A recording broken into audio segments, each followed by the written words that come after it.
ধন্যবাদ।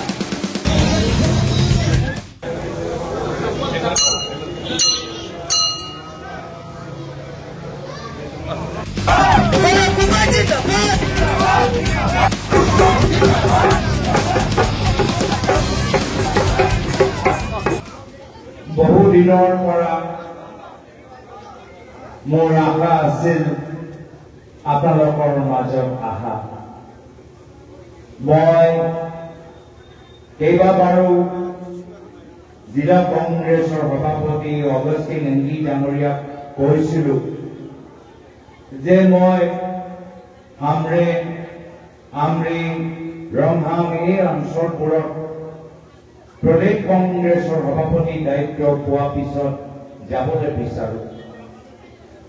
ইয়াৰ পূৰ্বে আমি দুইদিনীয়া এটা কাৰ্যসূচী ডিপু বোকাজান নিলিপত আমি লৈছিলো আৰু সেই দুইদিনীয়া কাৰ্যসূচীৰ ভিতৰত আমি যথেষ্ট মানুহৰ পৰা মৰম পাইছিলো আৰু সেইকাৰণে মোৰ আশা আছিল যে আপোনালোকৰ মাজত আহা।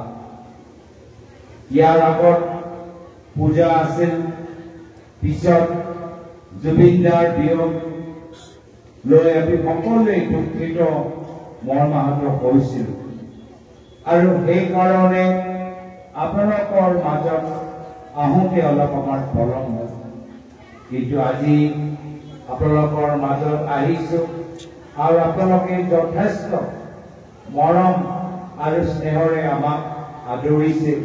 মই তাৰ বাবে সকলোকে মই ধন্যবাদ আৰু কৃতজ্ঞতা জ্ঞাপন কৰিছো। ইয়াত আহোঁতে মোক মনত পৰিছে মোৰ প্ৰয়াত পিতৃ প্ৰাক্তন মুখ্যমন্ত্ৰী তৰুণ গগৈ বৰদলৈ। যিকোনো খবৰৰ বাবে যোগাযোগ কৰক 7099017330 লগতে 7099017110 নম্বৰত।